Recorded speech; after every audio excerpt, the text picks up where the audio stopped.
What's going on, everybody? It's your boy Bloom coming at you all.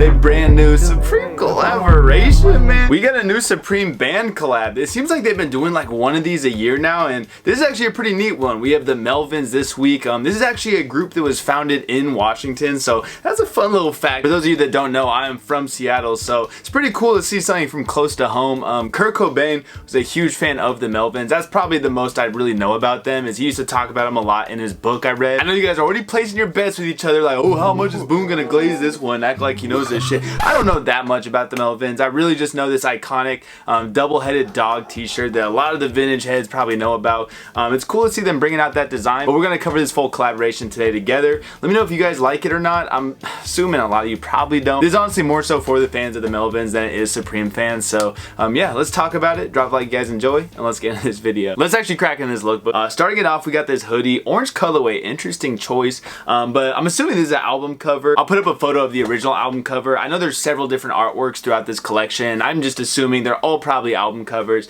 but I definitely like this design. I think it's pretty neat. Louis Porch treatments hit on the bottom. I enjoy this hoodie. I actually think it's a cool design. On the back side, you got some of the band members. Really small little logo hits. That's where I'm sort of saying, like, a lot of these Supreme fans are not going to care much about this collection. That's to be expected, and that's okay, man. Like, not every single collab from Supreme needs to be for their core audience. I like to see them get a little obscure sometimes. The Melvins is maybe not the most obscure band we've seen collab with Supreme, but it's another one of these kind of cool ones. I remember like the Butthole Surfers collab. We also recently had John Lydon. But next up we have this jacket, and honestly, I'm not that crazy about this one, but I love the artwork. It's just this style of jacket specifically that I don't love. I can't remember the proper name of them, but man, if this was just like your normal zip-up Harrington jacket, I would really enjoy it. This album artwork might be my favorite. I really like it, man. I think the camo's crazy. The camo's a little ugly. Let's keep it a stack, but this is probably my favorite album artwork that they incorporated in this whole collection.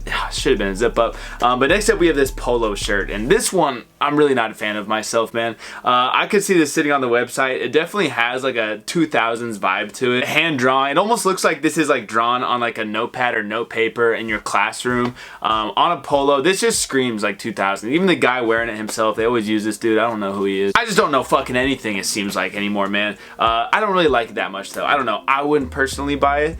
Next up, a t-shirt. It's just a little too fat of a shirt for me. Like, this logo is a huge hit. Again, an album cover here. I don't know. I don't really love this one myself. Maybe some of you guys like it, or I don't know. I'm really curious how many people listen to the Melvins to watch my videos. I wouldn't assume it's too many. And next up, we got a band photo. Is this actually an album cover or just a band photo? Taking a look, I feel like this is just like an actual photo of them. Again, that's funny. They have this one famous shirt with a dog on it. That's probably their most well-known design, and that shirt has a big pussy hit on the backside, so that's kind of their thing. The prick, pretty funny. Here we have the design I'm talking about. I believe this is from the Houdini album cover, which Kurt Cobain was supposed to be working on that album. I know he was supposed to do some work with them. I think that was the project. But yeah, this is their most iconic little logo symbol, and I'm super stoked we got something with it. It might be kind of a cringy opinion that I'm stoked they're bringing out this dog logo just because it's sort of like the hypebeast design from all the Melvins graphics I've seen. It's definitely the most renowned vintage design we've seen. The shirts go for a couple hundred. I'm just glad we got it in some facet. It's not on a t-shirt. They put it on a hat. Something different, all right? I think it's actually a pretty cool one. This camo, not the best, but the black colorway, that's probably going to be my cop from this collection. Starting it off, this is a BDU jacket. That's what it's called. This is the same style jacket I remember they brought out for the Hellraiser collection. They don't do it very often, so I'm not going to hate on it, but it would have gone so much harder on a Harrington. Come on, man. We all can agree on that, I feel like. Love this artwork, though. This is a really cool album cover.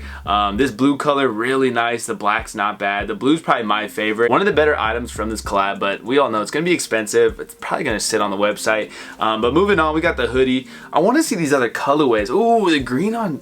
I mean, usually their grays are a little too bright for me. Is there the black and white is kind of sick, man. I do like this hoodie a lot. I think the design's really cool. It fits it perfectly. You got a little baby hit on the backside, but yeah, this is definitely for the core Melvins fans. I love it, man. I think it's a really dope artwork on this. If it wasn't so expensive, I'd maybe buy one for the personal. And then the polo, which, as I was saying, I don't know, bro. Like, I'm not trying to hate. I swear, back in the day when I was shopping for clothes at Target in middle school, I was copping shit like this, man. Like, it just gives me that vibe so hard. It's kind of on purpose, I would assume. Like, the striped white, like, it has to be, right? Somebody could pull this off. It's just not me. It's not me. I'm not the one, man, but you guys probably already knew that. And the t-shirts, I think, might be the more disappointing part of this collection. The dog-headed logo from Houdini. would have been really tough. I do kind of wish they brought it out just because the vintage ones are so expensive. But I don't really like this album artwork or whatever. I think that's an album. And I think this is just like a band photo. Not the worst. It's kind of funny they put the prick hit on the backside, but I certainly wouldn't buy it. Moving on though, this is definitely my favorite item out of this collection. I think it's going to do the best in terms of profit. If you guys know like the vintage community, you've probably seen this design before and also recognize that people are going to be wanting it. I love that they brought it out on a hat. Looks like a nice fitting hat too. I'm gonna need one, bro. I really do enjoy this a lot. Black's gonna do the best. I like every color though, even the camo. I wouldn't wear the camo or the light blue. I mean, the light blue is kind of sick. I couldn't pull it off. The black though, fire. I actually really enjoy this hat a lot and I'm glad they brought it out for the collection. Oh, I forgot there's a pillow too, man. Yeah. The pillow goes stupid, bro. Now, y'all probably want me to go buy this shit. I'm not going that crazy, y'all. You guys have seen me spend so much money the last 2-3 weeks, so this is probably gonna be an expensive pillow. If it was under 100, I would buy one. How's that? How's that? All right, that's a promise to you guys. This is under 100 bucks, I'll buy one, but it's not gonna be, right? It can't be. I really don't want it to be, man. I don't want to buy one this week. It's a cool pillow though. I have the undercover pillow they did in sort of a similar style. Really dope pillow. Oh man, don't. No. We're not doing it, folks. A pretty calm collection though this week from Supreme. It was kind of due to be like a smaller week, but I enjoy it myself. I'm sure it's gonna be a sleeper for most of you guys, and that's okay. I just hope people aren't like hating on the collab or anything like that, because this is what like Supreme is, man. Doing collections with smaller niche communities, something like the Melvins, an older band. This is the stuff that Supreme was like raised and rooted on. So we need collections like this, guys. If we just had fucking Tiffany and fucking CDG every single week, this brand would go to shit. It would lose its identity. So collections like this are important, and it usually will teach you about things you never knew before. You probably didn't know about the Melvins. Maybe you slightly knew some shit about them like I do, but it made me go back and listen to some of their music and kind of read back up on the Kurt Cobain ties with them. So yeah, I think it's a really cool one. Let me know what you guys think though. It's Baby Boy Boone. Full dropless coverage will be coming out later. That sounded really nerdy. I'll see y'all. I'm out, man. Peace.